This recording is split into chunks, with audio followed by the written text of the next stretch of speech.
Donc ceci est une vidéo donc sur l'optique ondulatoire. Donc c'est la deuxième vidéo que je fais. Alors on avait parlé des ondes planes, des ondes sphériques.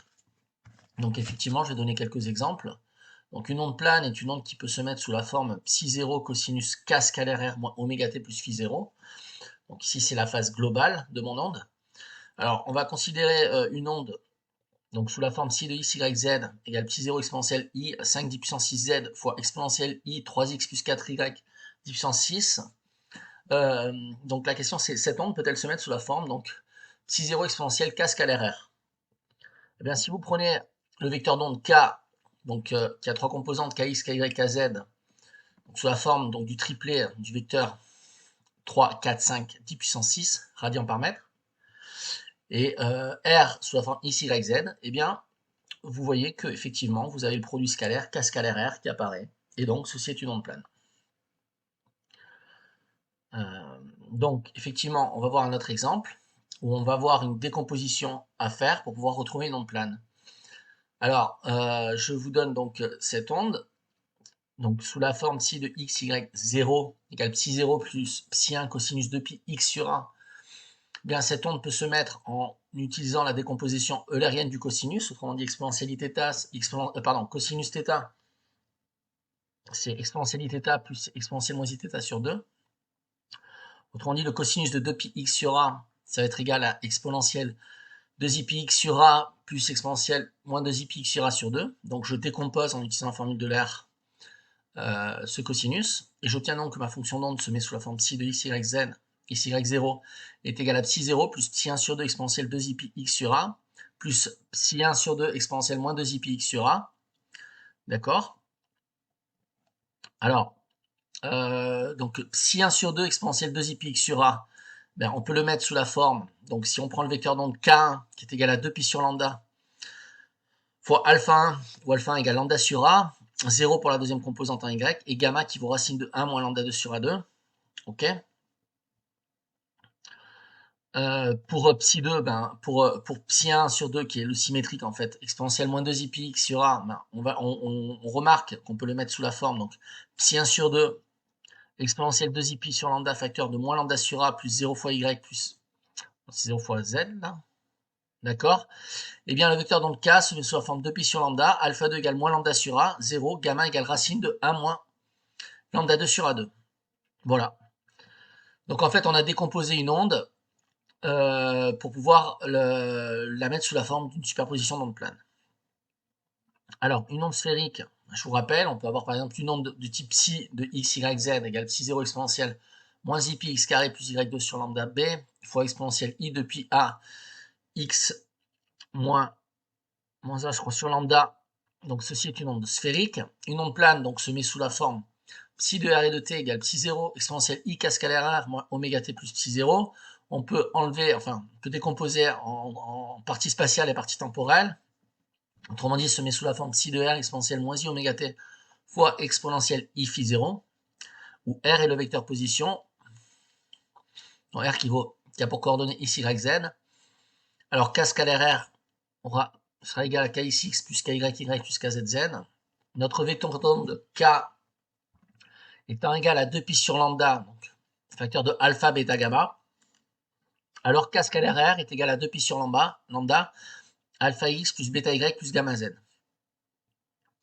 Le module du vecteur d'onde unitaire, hein, c'est le petit chapeau pour dire que c'est unitaire, il n'y a pas le 2pi sur lambda, au carré est égal à alpha 2 plus bêta 2 plus gamma 2, c'est égal à 1. Donc je vous rappelle les formules de l'approximation par axiale. Du cours précédent, on a alpha qui vaut sinus θx, où θx c'est l'angle que forme en fait le vecteur d'onde avec le plan horizontal OYZ, d'accord. On a bêta qui vaut cos θx, c'est sa projection sur le plan, c'est sinus θy. Gamma qui vaut plus ou moins racine de 1 moins alpha 2 moins bêta 2. Et dans l'approximation par axiale, on a alpha qui est égal à θx, bêta qui vaut θy, gamma qui vaut plus ou moins 1. Et ainsi, dans l'approximation par axiale, donc si on se passe loin, très loin de la source, on a ψ de r qui est égal à ψ0 exponentielle i de pi sur lambda facteur de θx x plus θy y plus ou moins z. Donc on va considérer une onde sphérique. donc du type psi de r de t égale psi 0 sur r, donc il y a une décroissance en 1 sur r, exponentielle i plus ou moins kr moins oméga t plus psi 0, donc psi de r exponentielle moins i oméga t fois exponentielle i phi 0. Notre vecteur d'onde qui a pour module 2 pi sur lambda, donc le module de r carré donc, est égal à x2 plus y2 plus z2, d'accord, ça décrit en fait une sphère de rayon r pour une source à l'origine. Donc si on suppose que le point d'origine est centré en x0, y0, z0, on a r carré qui vaut x moins x0 carré plus y moins y0 carré plus z moins z0 carré. Je vous rappelle que r, c'est la distance de la source à notre point d'observation, d'accord? Donc la source, elle est fixée dans l'espace. Le point d'observation, c'est un point quelconque dans l'espace à une distance r de la source, d'accord? Donc si on a un signe positif, on a ici, donc exponentielle plus kr moins oméga t plus phi, on a une onde divergente, je l'ai montré dans la vidéo précédente. Si le signe devant k est négatif, donc exponentielle i moins kr moins oméga t plus phi 0, on a une onde convergente. J'ai montré également précédemment dans la première vidéo que dans le cadre de l'approximation paraxiale, psi de r se met sous la forme psi 0 sur module de z exponentielle plus ou moins ik module de z fois exponentielle plus ou moins ik rho carré sur 2 modules de z, où rho carré c'est x2 plus y2 plus z2, d'accord? C'est une simplification d'écriture pour pouvoir alléger en fait l'écriture. Donc lorsqu'on considère que nos sources en fait qu'on est peu incliné par rapport à l'axe optique, psi de r donc se met sous la forme psi 0 sur module de z exponentielle plus ou moins ik module de z multiplié par l'exponentielle de ik rho carré sur 2 fois le module de z. Donc la condition sur z pour l'approximation paraxiale dans le développement limité, on néglige ce terme, le terme en k rho 4 sur 8 module de z puissance 3, qui est très petit devant 1. Donc, je l'ai montré dans ma première vidéo sur l'optique ondulatoire. Donc dire que l'exponentielle de plus ou moins ik rho 4 sur 8 module de z au cube plus ou moins égal à 1, ça implique que module de z donc, est très grand devant 1, donc est plus ou moins égal à 1, ça explique que ce terme-là en fait est très petit devant 1. Autrement dit, module de z est très grand devant k rho 4 sur 8 puissance 1 tiers. Mais comme le vecteur d'onde k c'est 2 pi sur lambda, on en déduit que le module de z est supérieur à 2 pi rho 4 sur lambda 8 puissance 1 tiers. K, donc 2 pi 2 fois 3, 14, c'est à peu près 6 sur lambda. On en déduit en fait cette approximation que le module de z doit être, pour pouvoir avoir la condition paraxiale, être loin de la source, pour avoir cette condition donc vérifiée.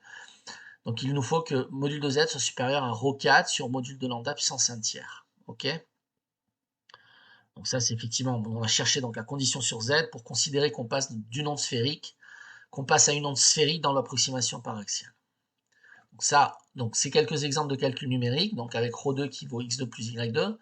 Si on considère ρ qui vaut plus ou moins 1 cm, z égale à 1, il faut que le module de z soit supérieur à 25 cm. Autrement dit, on doit observer à des distances très supérieures à 25 cm pour pouvoir avoir l'approximation paraxiale en onde sphérique. Pour distance ρ de 15 cm, il suffira qu'on observe à une distance supérieure à 9 mètres pour être dans l'approximation paraxiale. Donc que se passe-t-il à des distances plus grandes, telles que l'on puisse écrire k fois ρ2 sur 2 module de z est très petit devant 1. Donc ceci est équivalent à dire que l'exponentielle plus ou moins ik ρ2 sur 2 module de z est sensiblement égal à 1. Ceci va nous donner effectivement une onde plane dont l'amplitude est une décroissance en fonction de la distance observée. Donc, on aura psi de r qui vaut psi 0 sur module de z, exponentielle plus ou moins ik module de z. D'accord? Donc là, on a effectivement une onde plane qui se propage suivant l'axe des z. Ok. Donc une onde plane se propageant suivant l'axe des z, c'est quelque part équivalent donc à écrire un vecteur d'onde k sous la forme de pi sur lambda, donc 0 comme composante suivant x, 0 comme composante suivant y et 1 comme composante suivant z. K est parallèle, effectivement, à l'axe des z. Et on aura donc le produit scalaire entre le vecteur d'onde et le vecteur distance d'observation, donc sera égal à 2 pi sur lambda fois z. La condition sur z sera ici donc que z supérieur à très grand devant k ρ2 sur 2, autrement dit module de z supérieur à ρ2 sur lambda. C'est l'ordre de grandeur. Si on se place à une distance qui vérifie cette inégalité large, ok, eh bien on pourra se mettre dans le cadre de l'approximation paraxiale, donc on pourra considérer l'onde comme sphérique. Donc effectivement, si ρ, on prend un exemple numérique pour avoir un ordre de grandeur, est de l'ordre du centimètre, il nous faudra que le module de z sera, on doit se placer à une distance module de z très largement supérieure à 1,66 m. Alors effectivement, le fait que vous voyez, vous pouvez visualiser une onde plane, car en fait kz devient seulement donc k scalaire r, avec k égale 2pi sur lambda, 2pi sur lambda, donc le vecteur 0, 0, 1. Ok, ici avec z. Donc si on prend ρ qui vaut 15 cm, pour faire l'approximation par axiale,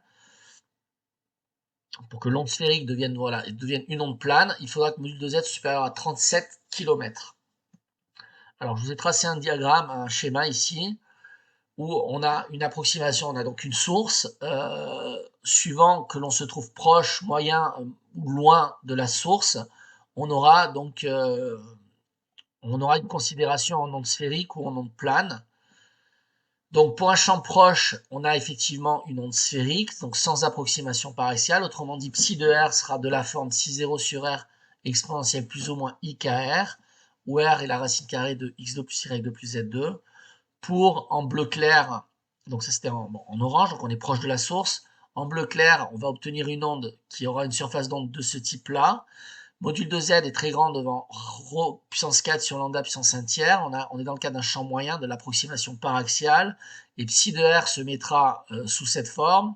Psi 0 sur module de z, exponentielle plus ou moins ik module de z, fois exponentielle plus ou moins ik ρ2 sur 2 module de z.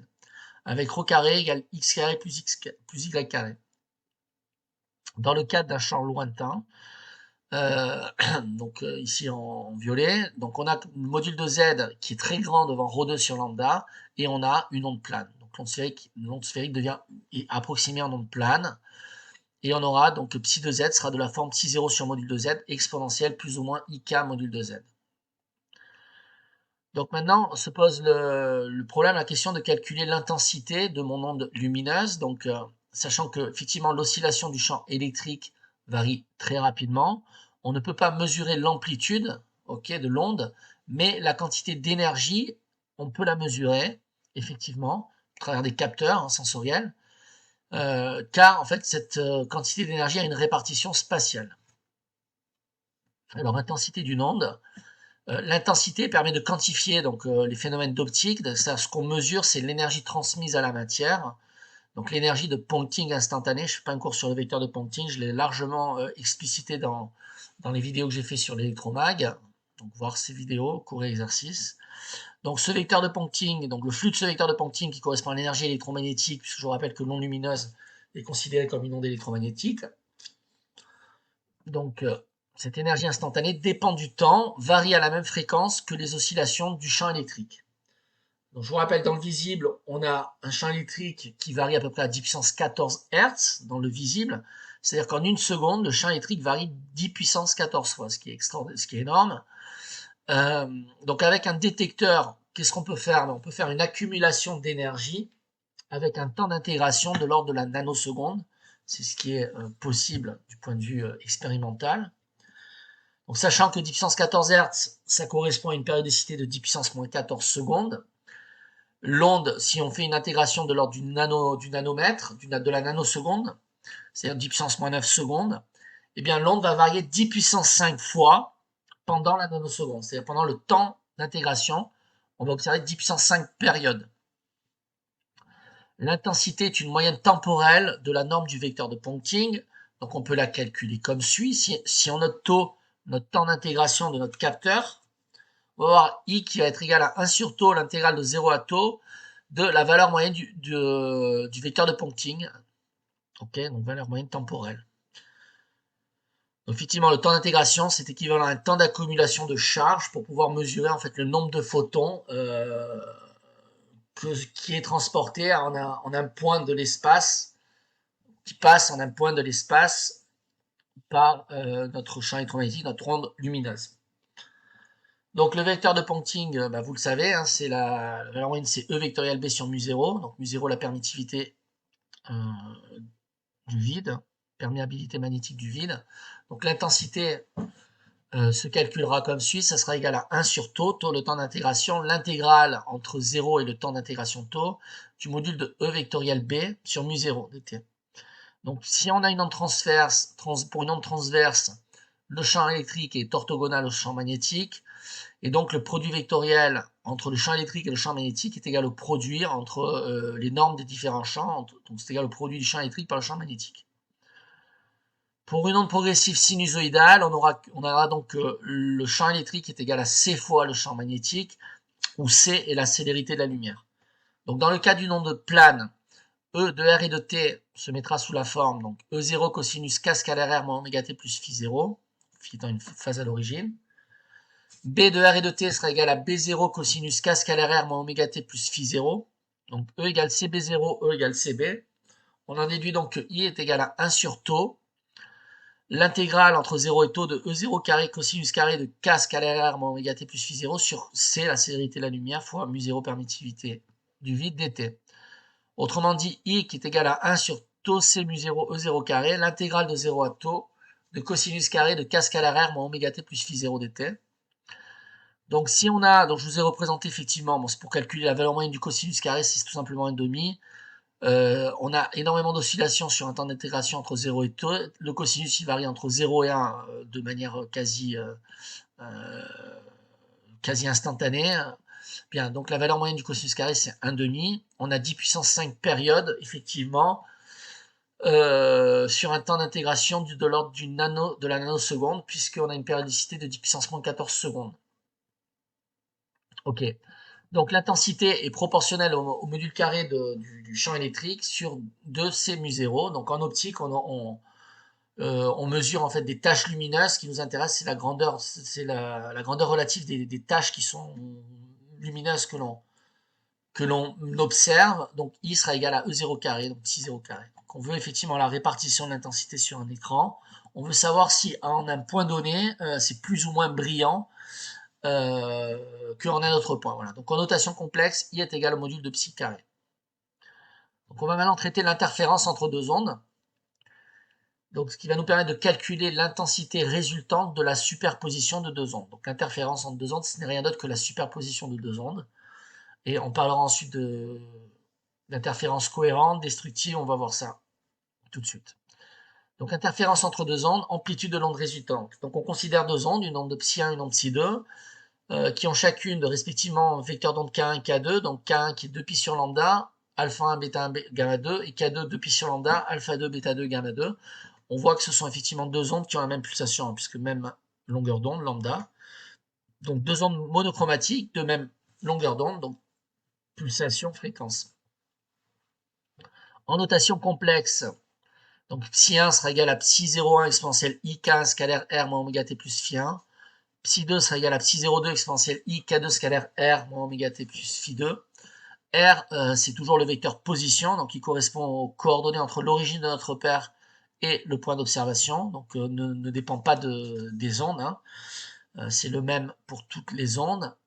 Donc j'ai effectivement schématisé pour une représentation des interférences.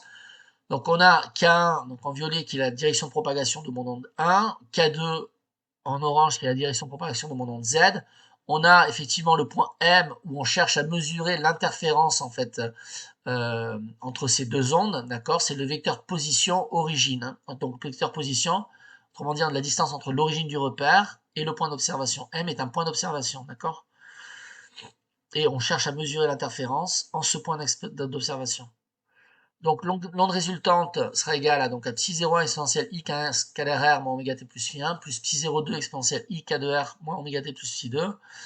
On a de l'exponentielle I oméga T que l'on peut sortir, qu'on peut mettre en facteur ici. Et donc psi de R et de T sera égal à psi 0,1 exponentielle I K1 scalaire R plus phi 1 plus psi 0,2 exponentielle I K2R plus phi 2, tout facteur d'exponentielle moins I oméga T. Alors l'intensité, ben, l'intensité sera le module de l'onde résultante de psi de R de T carré. Autrement dit, ça sera égal à psi 0,1 carré plus psi 0,2 carré plus 2 psi 0,1 psi 0,2 multiplié par le cosinus de K2 moins K1 scalaire R plus delta phi. Où delta phi sera égal à la différence phi 2 moins phi 1.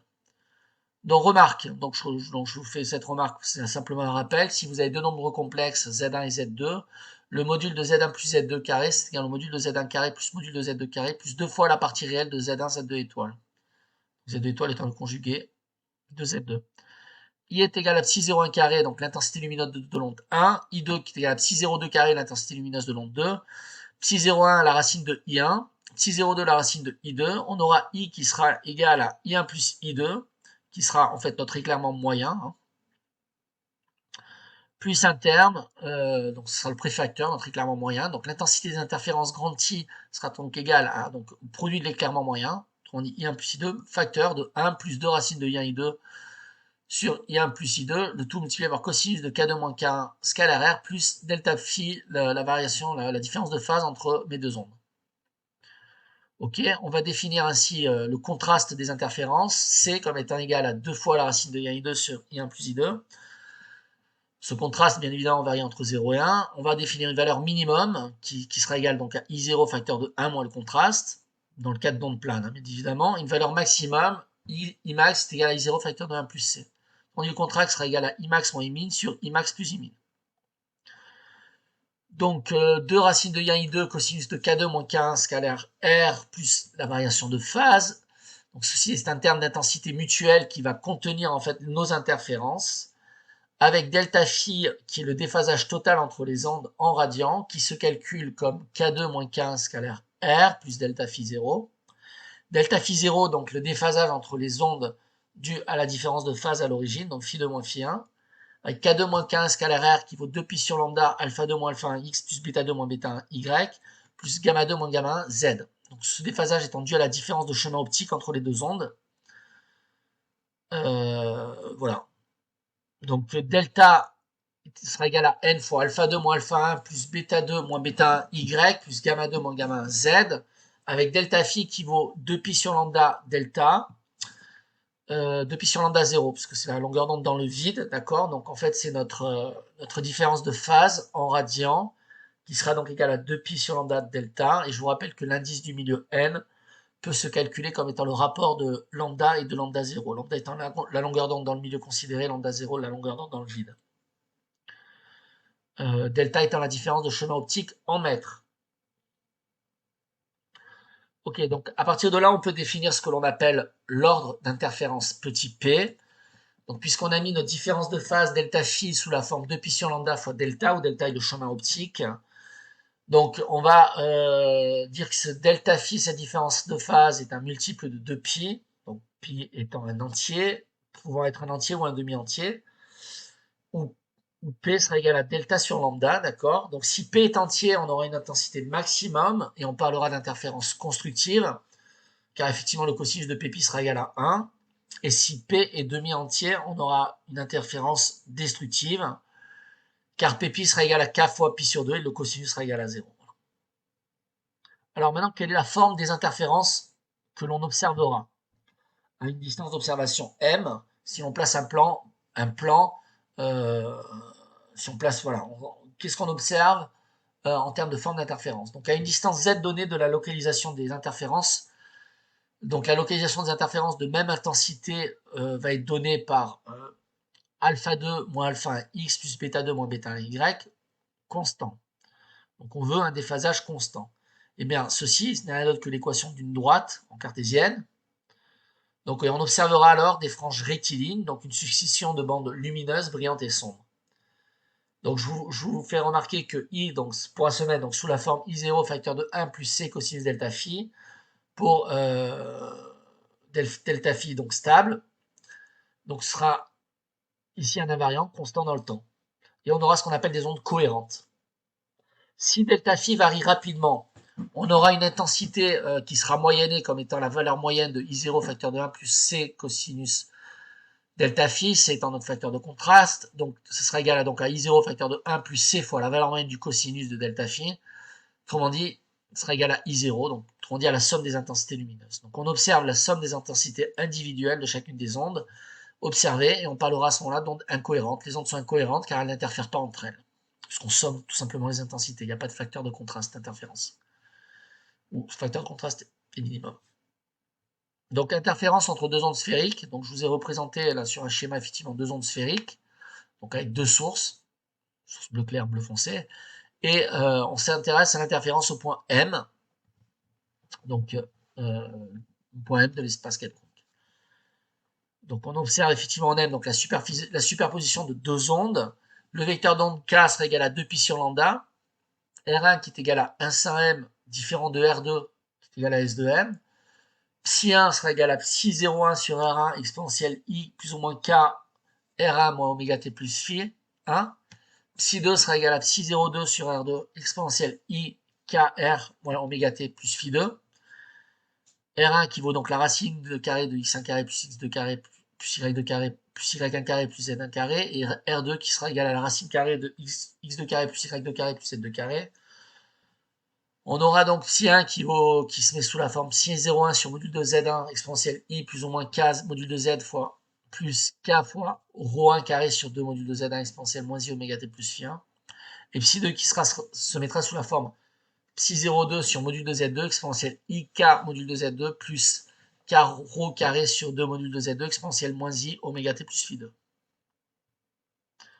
Alors, en ce qui concerne donc l'intensité, on aura donc l'intensité qui sera égale au module carré de psi1 plus psi2, avec I1 qui est égal au module carré de psi01 carré sur 1 carré, et I2 qui est égal au module de psi02 carré sur R2 carré. Autrement dit, I qui est égal à I1 plus I2 carré, facteur de 1 plus 2 racine de I1, racine de I2 sur I1 plus I2, cosinus de plus ou moins K, R2 moins R1 plus delta psi 0. Delta psi 0 étant la différence de phase entre les deux ondes. Donc psi01, psi1 et psi2, ce sont les phases à l'origine. Donc contrairement aux ondes plates, c'est moins évident. Donc je vous ai tracé effectivement, on prend un schéma où on prend un écran qui est parallèle en fait à l'axe des sources. D'accord? Donc on a deux sources S1 et S2 espacées d'une distance A. On considère un écran qui est parallèle à l'axe des sources, autrement dit l'axe ici il est parallèle à l'axe des X. Donc je l'ai orienté Z, c'est la distance plus ou moins l'axe des Z à l'écran. Donc les sources sont à une distance R1 et R2 du point M de cet écran. J'ai pas mis le point M, mais vous l'imaginez du point d'observation. La distance entre l'écran et le centre des sources, c'est L, grand L. Eh bien, je vous ai mis les formules ici pour R1. Vous obtenez donc donc on revient en condition de Gauss, vous obtenez une différence de phase qui est égale à R2 moins R1 qui est égale à AX sur L. D'accord? Donc elle fait intervenir la distance entre les sources, la longueur en fait qui correspond un peu à la distance d'observation, et elle est indépendante, vous voyez, de R1 et R2. En fait, quand vous faites R2 moins R1, vous obtenez X sur L. Voilà. Non, elle n'est pas indépendante de R1 et R2 puisqu'elle dépend de X. Et X, c'est le point auquel on se place entre les deux sources. Donc vous avez une formule d'intensité, et lorsqu'on envoie en fait des ondes parallèlement à l'axe des sources, on va observer des fronces rectilignes perpendiculaires à la direction. Bon, voilà. Bon, voilà sur cette deuxième vidéo sur l'optique ondulatoire. Je pense que je ferai quelques exercices par la suite.